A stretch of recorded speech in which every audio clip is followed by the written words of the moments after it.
आपने जो बोलने का अवसर दिया है, मैं अपनी पार्टी की तरफ से और अपनी तरफ से उस राज्यपाल के अभिभाषण का मैं समर्थन करता हूं। मैं कुछ बिंदुओं पर अपनी बात रखना चाहता हूं कि हम चूँकि पेशे से चिकित्सक थे, सोशल वर्कर थे, फिर मैं राजनीति में आया। कई सरकारों को अपने आंखों से देखा, उनके क्रियाकलाप को भी देखा हूं, उनके कार्यों को देखा हूं।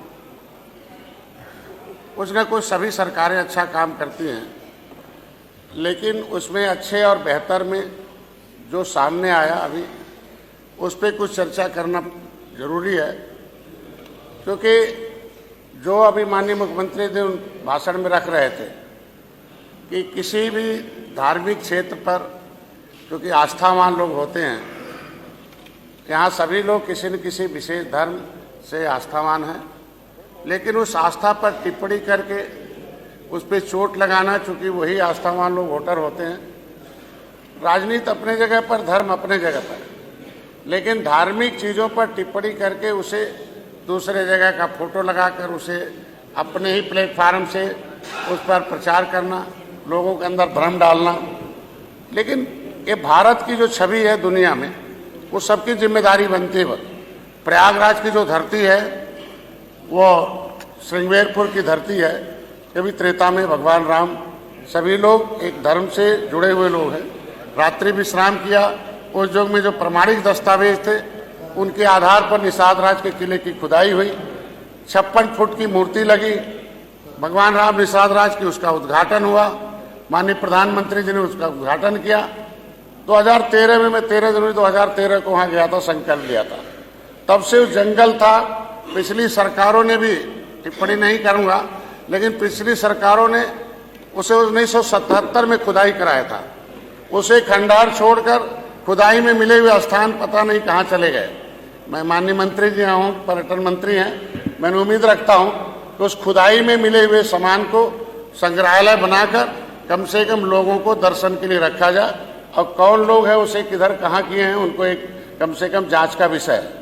मैं उम्मीद रखता हूँ कि 56 फुट की मूर्ति घोषित भी, उद्घाटन भी हुआ, पर्यटक स्थल घोषित भी हुआ, और हमारी सरकार ने उस जंगल को मंगल करके हजारों करोड़ रुपया देकर उसे विकसित भी किया। मैं बधाई देता हूं। और उस बजट में स्थान जो भी हुआ, कभी जो रमचौरा घाट था, श्रृंगेरपुर धाम का जो किला है, वहाँ जो स्थान है, जो उस सारे के सारे पक्के हो गए हैं।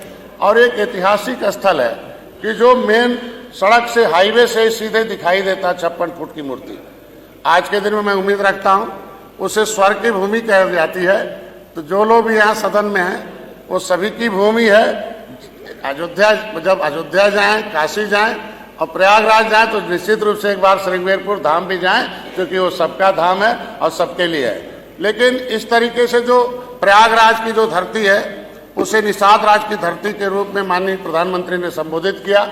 और है भी गंगा जमुना, हम लोग गंगा पुत्र हैं। लेकिन अगर गंगा पर कोई टिप्पणी होता है तो हम गंगा पुत्रों को बहुत आहत होता है। इसलिए मैं विपक्ष से चाहूंगा कि गंगा पर कोई टिप्पणी न करें और गंगा पुत्रों पर कोई आहत न करें। ये आस्था है सबका।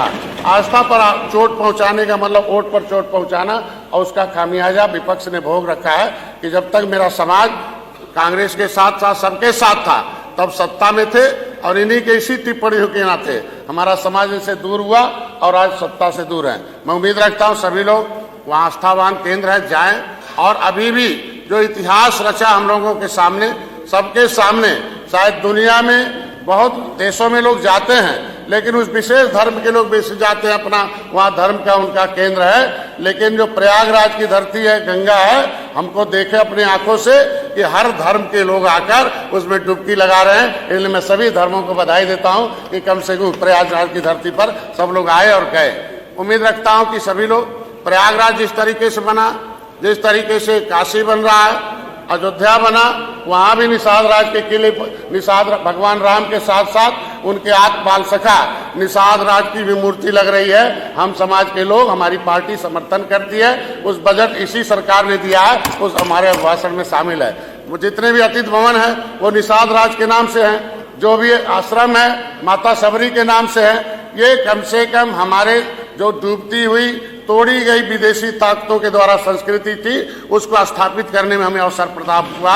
मैं अपनी सरकार को बधाई देता हूं। इस राज्यपाल के भाषण का मैं समर्थन करता हूं। दूसरी वही रही, पीठ आप हैं अध्यक्ष जी, आपकी तरफ बहुत उम्मीद है समाज को, जो हमारे अभी राजभर भाई ने उठाया, जो समाज के लोग हम लोगों को चुन के यहाँ भेजे हैं, समाज के लोगों ने हमने समाज को जगाया है, उनकी एक संवैधानिक पीड़ा है। विपक्ष ने कुछ गलतियां की हैं। संविधान ये क्रिमिनल कास्ट से प्रभावित जातियां 193 जातियां हैं, जो रोड साइड में है, पाइपलाइन में है, पॉलीथीन में है, वो ट्राइबल हैं, विमुक्ति जनजाति के रूप से जानी जाती हैं, वो देश को आजाद कराने वाली जातियां हैं। अभी उनके ठेले पर जाया जाए तो महाराणा प्रताप का चिन्ह मिलता है, उनसे पूछा जाए भाई क्या दोष है, तो उन्होंने कहा मेरे मुगलों के लड़ने के नाते उन्हें हमें उजाड़ा है, और राणा प्रताप ने लड़ा था, उनका साथ दिया था, हथियार बनाया था, इसलिए उजाड़ा गया था। ऐसे उजड़े हुए कानून से, जो अंग्रेजों के कानून से उजड़े लोग हैं, उन्हें बसाने की एक विशेष व्यवस्था की जाए। जो विमुक्ति जनजाति आयोग है, उसको जिस तरीके से पिछली सरकारों ने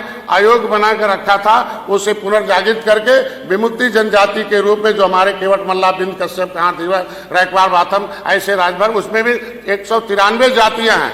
इनके लिए कानून से उजड़े लोग हैं। मैं सदन से भी, अपने सरकार से तरफ से भी चाहता हूं कि ऐसे विमुक्ति जनजातियों के लोगों को अनुसूचित जनजाति की शिक्षा में सुविधा मिलती थी, लेकिन जो पिछली सरकार थी, नाम नहीं लूंगा, हंगामा हो जाएगा, 2013 में विमुक्ति जनजाति के रूप में उसमें एक नया कानून बना दिया कि जो ओबीसी में होगा ओबीसी का लाभ पाएगा, जो एससी में होगा एससी का लाभ पाएगा। मतलब इनका शिक्षा छीन लिया गया, उसे फिर से वापस किया जाए। और संविधान में जो सूचीबद्ध लोग हैं, उनकी उपजातियों को अगर लेदरमैन को मिलता है तो वाशरमैन को भी मिलना चाहिए, मिलता है तो फिशरमैन की उपजातियों को मिलना चाहिए। हमारा अगर संविधान के अधिसूचना में अधिसूचित जातियां हैं, अधिनियम बना हुआ, अधिसूचना जारी है। उत्तर प्रदेश में 1994 में इन लोगों ने धोखे से कहा जाए, गलती से कहा जाए, 1994 में लोक सेवा अनुसूचित जनजाति पिछड़े वर्ग अधिनियम बना दिया, इनकी उपजातियों में उसमें डाल दिया।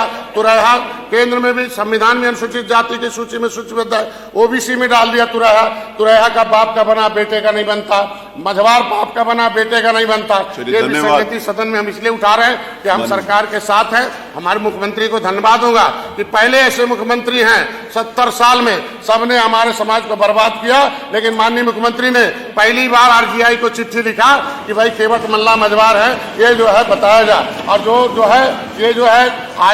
जो RGI registrar general of census of India ने, उन्होंने इसको एक्सेप्ट कर लिया कि केवट मल्ला मझवार अनुसूचित जाति के हकदार हैं। 19 सेक्शन में इनकी गिनती अनुसूचित में हुई थी, इनका नाम ओबीसी में डालना गलत है।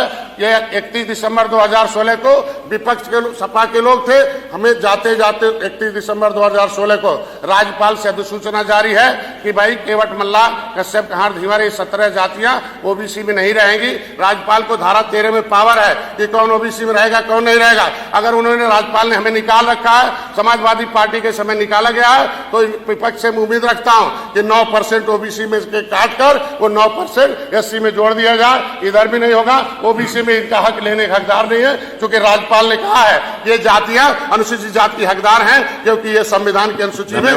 ये गैर संवैधानिक मामला था, गैर संवैधानिक काम इन लोगों ने किया था, उसको सुधारने का काम अगर राज्यपाल ने वापस कर लिया है तो मैं राज्यपाल जी आपसे उम्मीद है एक प्रस्ताव पारित करके भेजा जाए और 9% काट के 9% ओबीसी में जोड़, एससी में जोड़ दिया जाए, जिनके इस जातियों को सम्मान मिलना शुरू हो जाए। क्योंकि जो बजट है वो बजट उसी के अनुसार मिलता है। ये एक जातियां पिछड़ी है, बहुत पिछड़ी है। मैं चाहता हूँ ये उजड़े हैं, ऐसे लोगों को बसाने की व्यवस्था की जाए। और संविधान जो बजट आता अलग से आता है, तो अगर आज के दिन में सामाजिक न्याय मंत्रालय कह दिया है कि ओबीसी में मिल्कमैन ने कब्जा कर रखा है, एससी में लेदरमैन ने कब्जा रखा है, तो 66 समूह का हिस्सा कब्जाने का नहीं बल्कि उनके दिलाने का काम किया जाए। ये आवाज हमारी, एक प्रस्ताव यहाँ से नोट हो जाए। मैं धन्यवाद देता हूँ राज्यपाल के भाषण पर। धन्यवाद।